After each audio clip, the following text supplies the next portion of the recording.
मेरे प्रिय साथियों नमस्कार। तो आज हम chapter number 5 glimpses of India जिसके राइटर हैं ल्यूसियो रोड्रिग्यूस।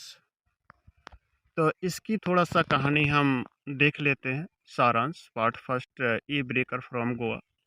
तो थीम ऑफ द चैप्टर की थीम क्या है?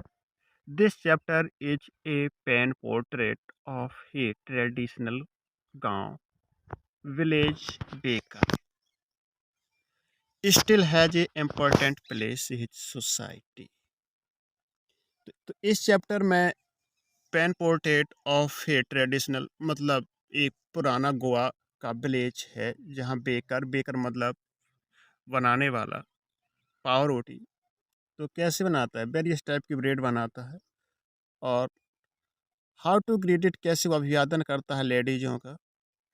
हाउ टू ब्रेड मेकर्स यानी कि पाव रोटी बनाने वाला स्टिल दे आर क्राइंग, जब तक वो चिल्लाता है इस फैमिली प्रोफेशन। और आज भी उनके ये प्रोफेशन चलता आया है।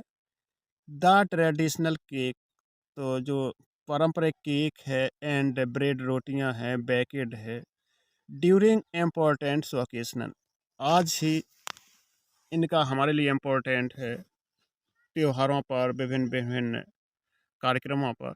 उसी का वर्णन किया है कि उस गोवा का जो कल्चर है आज भी वो क्या, the Goa the Goa baker, तो गांव का पाव रोटी बनाने वाला।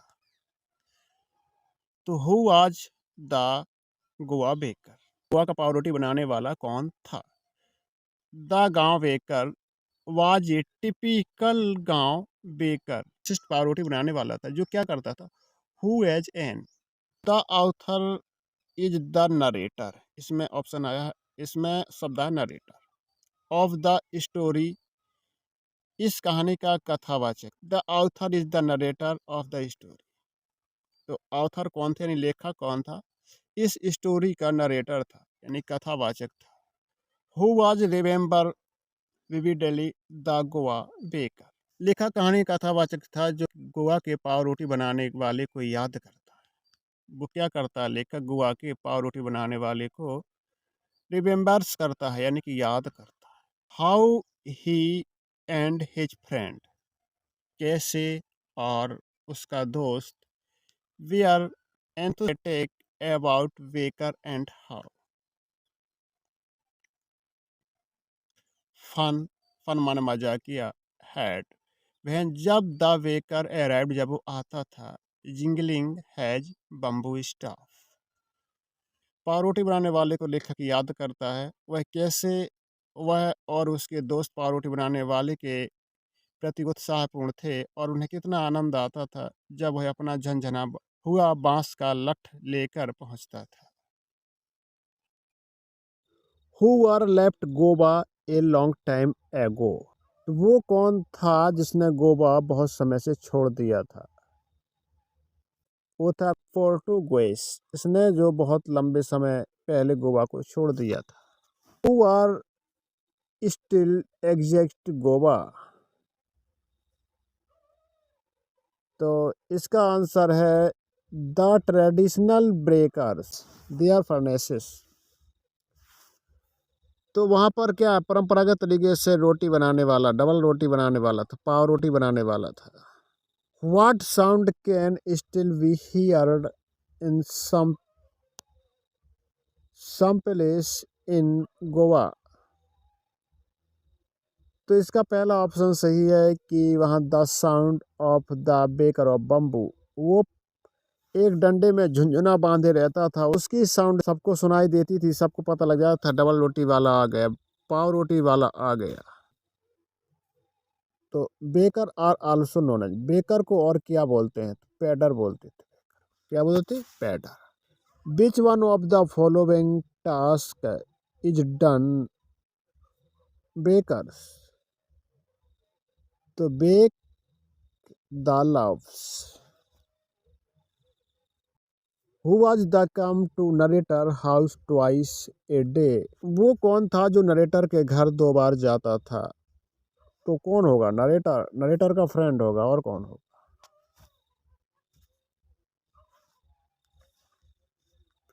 How is the traditional bakers recognized? तो परंपरागत पाव रोटी बनाने वाले को कैसे पहचाना जाता था? तो बम्बू के बांस से पहचाना जाता था, जंगल के। Who ran for getting the bread bangles specially made the sweet bread? ये किसकी ब्रेड थे ब्रेड बैंगल्स? चिल्ड्रन के लिए। When baker come who did he call outside? कब रोटी बनाने वाला आता था? हु और कौन डिड ही कॉल आउटसाइड? और बाहर से कौन बुलाता था? तो उसे बुलाती थी lady. The lady is the house. The author is a when it says leave for the elder the bengals for the children। Bangles किसके लिए रहती थी? चिल्ड्रन के लिए रहती थी। तो ये हो गया आपका नॉस्टैल्जिक। कौन सा उत्तर हो गया? नॉस्टैल्जिक। बच्चे नोटी नोटी होती हैं तो इसलिए नॉस्टैल्जिक के इसका आंसर समझ लेना आप। What did the children eat with T? T के साथ क्या खाते थे? तो ब्रेड बैंगल्स मेड ब्रेड। और पाव रोटी से बनी होती थी, ब्रेड बैंगल्स खाते थे चाय के साथ। मैरिज और एनी फेस्टिवल, जब कोई मैरिज आता था और फेस्टिवल आता था तो वेयर इनकम्प्लीट विदाउट, किसके बिना वो अधूरा रहता था? तो वो स्वीट ब्रेड के बिना। ना सैंडविच के बिना, ना ब्रेकर्स के द्वारा, ना पिज्जा के बिना, स्वीट ब्रेड्स के बिना।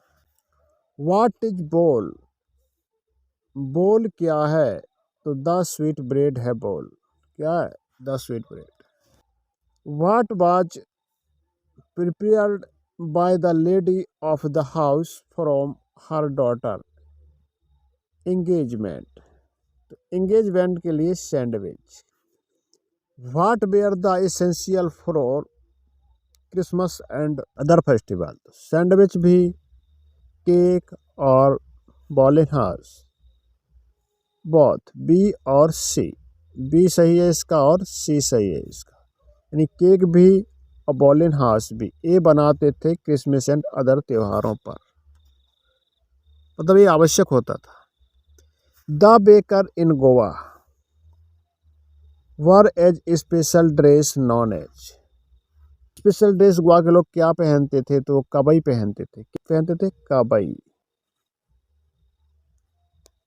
What was the single piece long frock that reach down to knees called? तो इसका आंसर है कबई। क्या? कबई। जो लॉन्ग फ्रॉक होता था उसे कबई बोलते थे। Who wore shirt trouser beach wear short than full length and longer than half pants? तो ये किसका था? ये बेकर्स का था, पाव रोटी बनाने वालों का था। The baker usually collect his bills at the end of the, तो ये है मंथ। क्या था? मंथ। तो जो बिल चुकाना पड़ता था बेकर का, तो ये एक महीने में, ये 1 month. Where baker monthly account recorded? एक दीवार पर पेंसिल से रिकॉर्ड करता था अपना मंथली सब खाता रिकॉर्ड करता था पाव रोटी बनाने वाला।